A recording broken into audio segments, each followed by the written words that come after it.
ভারতের কিছু নটির পুলারা গরুর গোবর খেয়ে বাংলাদেশকে চ্যালেঞ্জ করে ওপেন ময়দানে এখন তাদেরকে ভরে দিতে চলে আসছি আমি আজকের এই ভিডিওতে। তো গাইস, কেমন আছেন আপনারা? আশা করি সবাই ভালো আছেন। আর আজকের এই ভিডিওটা হতে চলেছে অনেক ইন্টারেস্টিং, কারণ যেহেতু বাংলাদেশ ভার্সেস ভারতকে নিয়ে ভিডিওটা হতে চলেছে। তো গাইস, আমার বাংলাদেশের অডিয়েন্সরা যারা যারা আছেন, ফটাফট এই ভিডিওটাতে লাইক করে দেন একটা, এবং ভিডিওটা এনজয় করেন। তো গাইস, আপনারা জানেন যে কিছুদিন ধরে বাংলাদেশ এবং ভারত সীমান্তের মধ্যে অনেক উত্তেজনা ছড়িয়ে পড়েছে 4-5 দিন ধরে। মানে মনে হচ্ছে ভারতের মানুষ আমাদেরকে খেয়েই ফেলবে। মনে করেন আমরা হচ্ছি তাদের জন্য মাছ, আর তারা হচ্ছে আমাদেরকে খেতে আসছে। হা হা হা, মনে করছেন? মানে তারা সারাদিন যে গরুর গোবর খায়, পিনিকে থাকে, তারা তো জানে না আমরা 1971 সালে আমাদের দেশকে আমরা কিভাবে স্বাধীন করেছি। গেছে তারা কি এটা জানে? আর জানলে কি কখনো এরকম করতো? সো গাইস, 2025 সালে এসে 1971-এর কথা বাদই দিলাম, 2025 সালে এসে আমরা বাংলাদেশ কতটা উন্নত ভারতের কাছ থেকে, সেটাই আমরা আজকের এই ভিডিওতে দেখব। আর এই জিনিসটা প্রমাণ করার জন্য আমি আজকে একটা ভিডিও রিঅ্যাক্ট করব। সেই ভিডিওটা হচ্ছে সায়েন্স টেক ভিডি ইউটিউব চ্যানেল থেকে। আর আপনারা জানেন এই চ্যানেলের ভিডিও অনেক ট্রাস্টেড, এবং এই চ্যানেলের সোর্স হচ্ছে উইকিপিডিয়া। সো গাইস, চলুন বেশি দেরি না করে আজকের এই ইন্টারেস্টিং ভিডিওটি স্টার্ট করি। Let's go পোলাপাইন। সো পোলাপাইন, এই হচ্ছে সেই ভিডিওটি। এই ভিডিওটা দেখলে আমরা জানতে পারবো 2025 সালে বাংলাদেশ ভারত থেকে কতটা এগিয়ে আছে। So guys, let's play the video. বন্ধুরা, সম্প্রতি সময়ে ভারত বাংলাদেশ সীমান্ত উত্তেজনা বহুগুণে বেড়ে গেছে। মনে হচ্ছে যে কোনো সময় ভারত বাংলাদেশ যুদ্ধে জড়াতে পারে। এমনকি ভারত সীমান্তে কাঁটাতারের বেড়া তৈরি এবং বাংলাদেশের ভিতরে বিভিন্ন জঙ্গি হামলার চেষ্টা করে যাচ্ছে ভারত। ফলে দুই দেশের মধ্যে তৈরি হচ্ছে যুদ্ধের সম্ভাবনা, এবং ভারতের বিভিন্ন হিন্দু সংগঠন বাংলাদেশ দখলের হুমকিও দিচ্ছে। এখন আপনার মনে প্রশ্ন জাগতে পারে, 2025 সালে এসে এই দুই দেশের সামরিক শক্তি কত? ভাই ধরেন, সাপোজ কোনো কারণে যদি বাংলাদেশ ভারত যুদ্ধ হয়ে যায়, এই যে ছাপড়িটারে দেখছেন বাংলাদেশের পতাকাটা ছিঁড়ছে, তার আমি এইভাবে টান দিয়া ফাইরালাম। গাইস, কইয়া দিলাম একটা কথা। এখন চলো সামনের দিকে দেখি। এবং 2025 সালে এসে ভারত বাংলাদেশ যুদ্ধে জড়ালে কি ঘটতে পারে, এবং ভারত বাংলাদেশ যুদ্ধ হলে কেন ভারত বাংলাদেশকে যুদ্ধে হারাতে পারবে না, সে সম্পর্কেও বিস্তারিত আলোচনা করা হবে আজকের ভিডিওতে। তাই আজকের এই ভিডিওটি মনোযোগ সহকারে একদম শেষ পর্যন্ত দেখার অনুরোধ রইল। তো চলুন শুরু করা যাক। বন্ধুরা, আমরা শুরুতে ভারতের সামরিক শক্তি সম্পর্কে জানব, এবং পরবর্তীতে বাংলাদেশের সামরিক শক্তি সম্পর্কে জানব, এবং সর্বশেষে দুই দেশের সামরিক শক্তির বিশ্লেষণ করব। তাই ভিডিওটি মনোযোগ সহকারে দেখতে থাকুন। বন্ধুরা, 2025 সালের গ্লোবাল ফায়ার পাওয়ারের তথ্য অনুযায়ী ভারত পৃথিবীর চতুর্থ শক্তিশালী দেশ, এবং 2025 সালে এসে ভারতের সামরিক বাজেট 75 বিলিয়ন মার্কিন ডলার, যা সামরিক ব্যয়ে পৃথিবীর চতুর্থ। বন্ধুরা, এবার যদি আমরা ভারতীয় সেনাবাহিনীর কথা বলি, তাহলে ভারতের হাতে টোটাল অ্যাক্টিভ সৈন্য রয়েছে 14,55,000, যা পৃথিবীর দ্বিতীয় বৃহত্তম সেনাবাহিনী। এছাড়া ভারতের হাতে রিজার্ভ রয়েছে 11,55,000, এবং প্যারামিলিটারি রয়েছে 25,27,000। সব মিলিয়ে ভারতের সৈন্য সংখ্যা গিয়ে দাঁড়ায় 51,37,550 জন, যা পৃথিবীর দ্বিতীয় বৃহত্তম সেনাবাহিনী।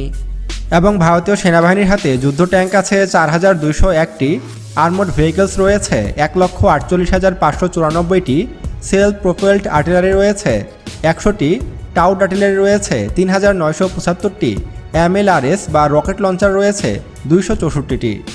এই হলো ভারতীয় সেনাবাহিনীর সামরিক শক্তি। এখন আমরা ভারতীয় বিমান বাহিনী সম্পর্কে জানব। বন্ধুরা, 2025 সালে এসে ভারতীয় বিমান বাহিনীতে টোটাল এয়ারক্রাফট রয়েছে 2,229টি। এর মধ্যে ফাইটার জেট রয়েছে 513টি, অ্যাটাক টাইপ রয়েছে 130টি, ট্রান্সপোর্ট বা ফিক্সড উইং রয়েছে 270টি, ট্রেনার রয়েছে 351টি, স্পেশাল মিশন রয়েছে 74টি, ট্যাঙ্কার ফ্লিট রয়েছে 6টি, হেলিকপ্টার রয়েছে 899টি, এবং অ্যাটাক হেলিকপ্টার রয়েছে 80টি। এবং ভারতীয় বিমান বাহিনীর সবচেয়ে শক্তিশালী যুদ্ধবিমান হল রাফেল যুদ্ধবিমান। মোট 36টি রাফেল যুদ্ধবিমান রয়েছে ভারতের হাতে, যেগুলো ফ্রান্সের তৈরি। বন্ধুরা, এবার আমরা ভারতীয় নৌবাহিনীর শক্তি সম্পর্কে জানব। 2025 সালের তথ্য অনুযায়ী ভারতীয় নৌবাহিনীতে টোটাল যুদ্ধজাহাজ রয়েছে 293টি, এয়ারক্রাফট ক্যারিয়ার রয়েছে 2টি, হেলিকপ্টার ক্যারিয়ার 0, ডিস্ট্রয়ার রয়েছে 13টি, ফ্রিগেট রয়েছে 14টি, করভেট। একটা কথা না বললেই নেই গাইস, ভারতের কাছে আপনার এই কি বলে এটা, এই হেলিকপ্টার ক্যারিয়ার 0 ডিম বাংলাদেশের কাছে কিন্তু আছে অ্যাভেলেবেল। ভিডিওটা সম্পূর্ণ দেখেন, তাইলে বুঝতে পারবেন। এটা একটা লজ্জার বিষয়, লজ্জা লজ্জা ভাই। রয়েছে 18টি, সাবমেরিন রয়েছে 18টি, পেট্রোল ভেসেলস রয়েছে 135টি, এবং মাইন ওয়ারফেয়ার রয়েছে 0টি। এই হলো ভারতীয় নৌবাহিনীর সামরিক শক্তি। বন্ধুরা এবার আমরা ভারতের পারমাণবিক শক্তি সম্পর্কে জানব। বন্ধুরা 90 দশকেই ভারত কিন্তু পরমাণু বোমা আবিষ্কার করে এবং তা প্রকাশ্যে বিস্ফোরণ ঘটিয়ে তার পরীক্ষা চালায় এবং ভারতের হাতে টোটাল পরমাণু বোমার সংখ্যা 162টি। ভারতের হাতে শর্ট রেঞ্জ থেকে লং রেঞ্জ সব ধরনের পরমাণু বোমাই রয়েছে। তবে যুদ্ধের সময় এই পরমাণু বোমাগুলো কাজে লাগবে কিনা সে সম্পর্কে আমার সন্দেহ রয়েছে, কারণ ভারতীয় বিজ্ঞানীরা কোনো কিছু করার আগে গরুর পূজা করে নেয় এবং গরুর গোমূত্র খেয়ে তারপর গবেষণায় বসে। আর এ কারণে এই বোমাগুলো নিয়ে আমার সন্দেহ রয়েছে যেগুলো আসলেও ফুটবে কিনা। বন্ধুরা এই হলো ভারতের সামরিক শক্তি।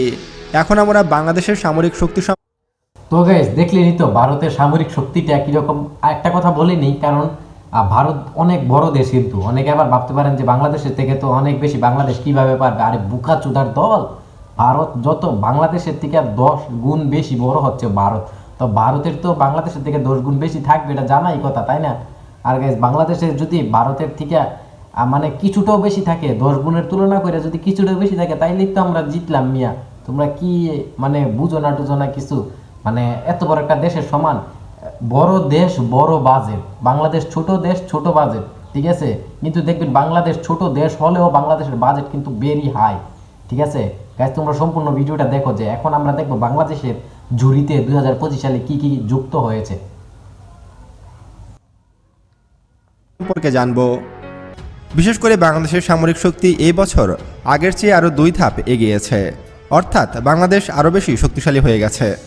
যেখানে গত বছরের গ্লোবাল ফায়ার পাওয়ারের র্যাঙ্কিং অনুযায়ী বাংলাদেশের সামরিক শক্তির অবস্থান ছিল 37তম, সেখানে এবার বাংলাদেশ সামরিক শক্তিতে পৃথিবীর 35তম শক্তিশালী দেশে পরিণত হয়েছে, অর্থাৎ বাংলাদেশের র্যাঙ্কিং এখন পৃথিবীর মধ্যে 35তম। বন্ধুরা গ্লোবাল ফায়ার পাওয়ারের র্যাঙ্কিং অনুযায়ী 2025 সালে এসে বাংলাদেশের সামরিক বাজেট 4.3 বিলিয়ন ইউএস ডলার, যা গত বছরের চেয়ে অনেকটাই বাড়ানো হয়েছে। এবং 2025 সালে এসে বাংলাদেশের হাতে টোটাল অ্যাক্টিভ সৈন্য রয়েছে 1,63,000। এই বছর মাত্র 3,000 সৈন্য বাড়ানো হয়েছে বাংলাদেশের বহরে, যেখানে গত বছর ছিল 1,60,000 আর এই বছর 1,63,000। বন্ধুরা এবং বাংলাদেশ সেনাবাহিনীর হাতে যুদ্ধ ট্যাঙ্ক রয়েছে 320টি, আর্মড ভেহিকলস রয়েছে 11,584টি, সেলফ প্রোপেলড আর্টিলারি রয়েছে 56টি, টাউড আর্টিলারি রয়েছে 546টি এবং MLRS বা রকেট আর্টিলারি রয়েছে 110টি। এই হলো বাংলাদেশ সেনাবাহিনীর সামরিক শক্তি। বন্ধুরা এবার আমরা বাংলাদেশ নৌবাহিনীর সামরিক শক্তি সম্পর্কে জানব। বন্ধুরা 2025 সালে এসে বাংলাদেশ নৌবাহিনীর হাতে টোটাল যুদ্ধজাহাজ রয়েছে 118টি। এর মধ্যে ফ্রিগেট রয়েছে 7টি, করভেট রয়েছে 6টি, সাবমেরিন রয়েছে 2টি, পেট্রোল ভেসেলস রয়েছে 61টি এবং মাইন ওয়ারফেয়ার রয়েছে 5টি। অর্থাৎ এই বছর বাংলাদেশ নৌবাহিনীর হাতে তেমন করে নতুন কোনো সাবমেরিন যুক্ত হয়নি, শুধুমাত্র কিছু যুদ্ধজাহাজ যুক্ত হয়েছে বাংলাদেশ নৌবাহিনীর বহরে। আর এই কারণে বাংলাদেশ নৌবাহিনী এই বছর অনেকটাই শক্তিশালী হয়ে গেছে। বন্ধুরা এবার আমরা বাংলাদেশ বিমান বাহিনীর সামরিক শক্তি সম্পর্কে জানব। বন্ধুরা 2025 সালে এসে বাংলাদেশ বিমান বাহিনীর হাতে টোটাল এয়ারক্রাফট রয়েছে 214টি। এর মধ্যে ফাইটার এয়ারক্রাফট রয়েছে 42টি, ট্রান্সপোর্ট বা ফিক্সড উইং রয়েছে 17টি, ট্রেনার রয়েছে 86টি, স্পেশাল মিশন রয়েছে 4টি এবং হেলিকপ্টার রয়েছে 65টি। বাংলাদেশ বিমান বাহিনীতে এখনও পর্যন্ত কোনো অ্যাটাক হেলিকপ্টার যুক্ত হয়নি, আর এ কারণে আমি সেটি ভিডিওতে অ্যাড করতে পারলাম না। বন্ধুরা এই হলো বাংলাদেশ বিমান বাহিনী, সেনাবাহিনী ও নৌবাহিনীর সংক্ষেপে সামরিক শক্তি। এবার আমরা এর সামরিক শক্তি সম্পর্কে একটু ডিটেলসে জানব। বন্ধুরা বাংলাদেশ সেনাবাহিনীতে কিন্তু এই বছর ব্যাপক অস্ত্রশস্ত্র যুক্ত হয়েছে, বিশেষ করে পাকিস্তান থেকে বিপুল হারে আর্টিলারি শেল, মিসাইল এবং অত্যাধুনিক সব রাইফেলস ও অস্ত্র ক্রয় করা হয়েছে। প্রায় $200 মিলিয়ন সমপরিমাণ অস্ত্র পাকিস্তানের কাছ থেকে ক্রয় করা হয়েছে, যেগুলো বাংলাদেশের হাতে এসে পৌঁছেছে। ফলে বাংলাদেশ সেনাবাহিনী এখন আগের চেয়েও অনেক বেশি শক্তিশালী এবং বর্তমানে বাংলাদেশের আর্টিলারি বহরেও বেশ কিছু নতুন আর্টিলারি যুক্ত হয়েছে নতুন অনেকগুলো যুদ্ধ ট্যাঙ্ক, যেগুলো এখনও গ্লোবাল ফায়ার পাওয়ারে যুক্ত করা হয়নি। হয়তো আগামী বছর গ্লোবাল ফায়ার পাওয়ারে সেগুলো যুক্ত করা হবে, তখন বাংলাদেশ সামরিক শক্তিতে আরও এগিয়ে যাবে। এছাড়া বাংলাদেশ সেনাবাহিনী বর্তমানে সারা বাংলাদেশ জুড়ে তাদের দায়িত্ব পালন করছে। গাইস যেহেতু ভিডিওটা অনেক বড় হয়ে যাবে, সেহেতু আমি এই ভিডিওটা অনেক ছোট রেখে দিয়েছি, কারণ ভিডিওটা আরো 2-3 মিনিটের মতো আছে, এরকমই কথাবার্তা বলবে। গাইস আপনারা তো অবশ্যই দেখতে পাচ্ছেন যে 2025 সালে ভারত এবং বাংলাদেশের বহরে কি কি যুক্ত হয়েছে, এবং বাংলাদেশের বহরে প্লাস পয়েন্ট হচ্ছে আরো অনেক কিছু যুক্ত হচ্ছে পাকিস্তান থেকে, যেগুলো গ্লোবাল ফায়ার র্যাঙ্কিং এর মধ্যে এখনো অ্যাড হচ্ছে না। আশা করি 2026 সালে এগুলো অ্যাড হয়ে যাবে। সো গাইস, আপনাদের কাছে ভিডিওটা কেমন লাগছে এবং আপনি ভিডিওটা কোন দেশ থেকে দেখছেন, ভারত নাকি বাংলাদেশ থেকে, অবশ্যই কমেন্ট বক্সে জানাতে ভুলবেন না। এবং যারা বাংলাদেশ থেকে আছেন তারা আমার এই চ্যানেলটি সাবস্ক্রাইব করতে ভুলবেন না কিন্তু গাইস। সো আজকে ভিডিওটা এখানেই শেষ করলাম, দেখা হবে পরবর্তী কোনো এক ভিডিওতে। ভালো থাকবেন, সুস্থ থাকবেন, আসসালামু আলাইকুম।